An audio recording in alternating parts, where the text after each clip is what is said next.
Oh, what is going on, everybody? It's your boy Abdullah coming at you with another video for the channel, and welcome back to the DMV Sports Zone. And in today, guys, I'm coming at you with a really late preview for the 2022 through 2023 Hokies football season. Before I get in this video, please make sure to like, comment, subscribe for more DMV sports content. I should try to push out as much fire content out there as possible. And let's get straight to the video. Before we head into this season, which starts in a few days, first game against ODU on September 2nd at Norfolk. Let's talk about last year. Another disappointing year for the Hokies. They finally let go of Justin Fuente after a 6-6 record, 4-4 in the ACC, lost in the bowl game, completely destroyed by Maryland. Started off hot, but yet again collapsed as the season went on. And that was the story of every season under Fuente. Costly plays against West Virginia, Notre Dame, and Syracuse, lost in those games. And after 6 seasons with Fuente, the Hokies parted ways with him. A 43-31 record here. The main drawbacks and just things that we learned under Fuente was that he struggled to develop any quarterbacks under him, and the offensive play calling was very conservative and very questionable at times with him, and wasted talent. And when it came down to crunch time, just the coaching decisions were a little head scratching. So that's out of the window. And after that, they fired him before the season ended.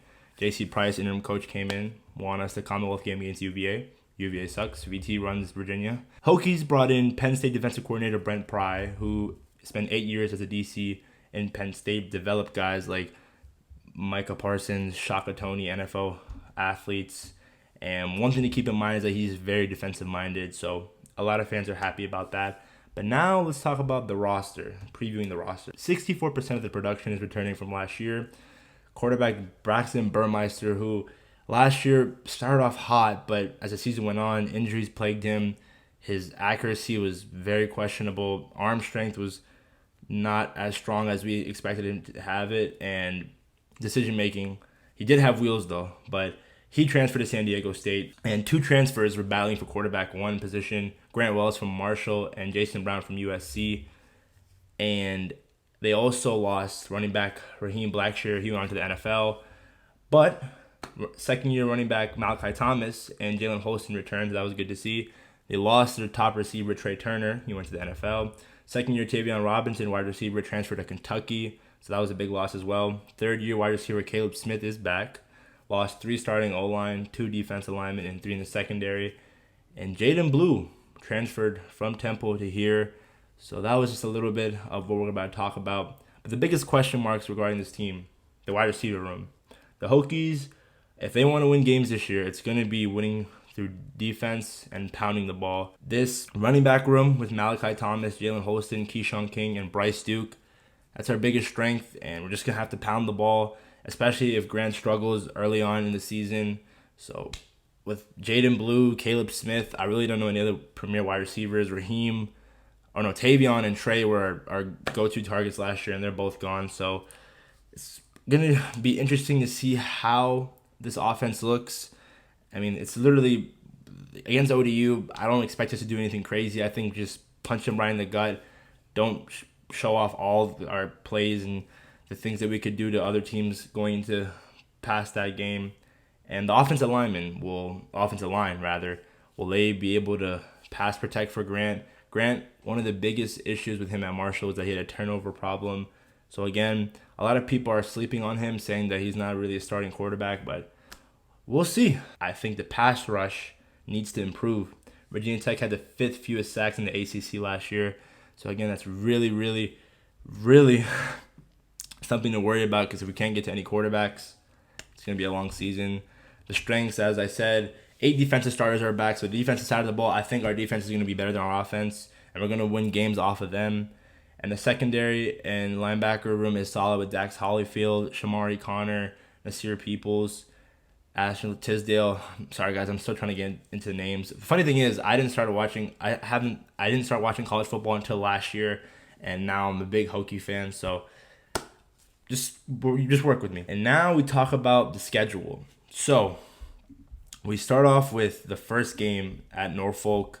That's 1-0. That's an easy win. ODU, I know what happened in 2018 when we were upset by them. We were ranked 13, and we went to Norfolk and lost. But under Brent, it would not be good if we lose our first game against ODU, so 1-0. And then we face Boston College, Brent Pry's first game at Lane Stadium. It's going to be rocking, 8 p.m. Eastern Central Time. Enter Sandman. Come on, man. We're not losing that. 2-0. And then we play Wofford at home, 3-0. West Virginia, week 4.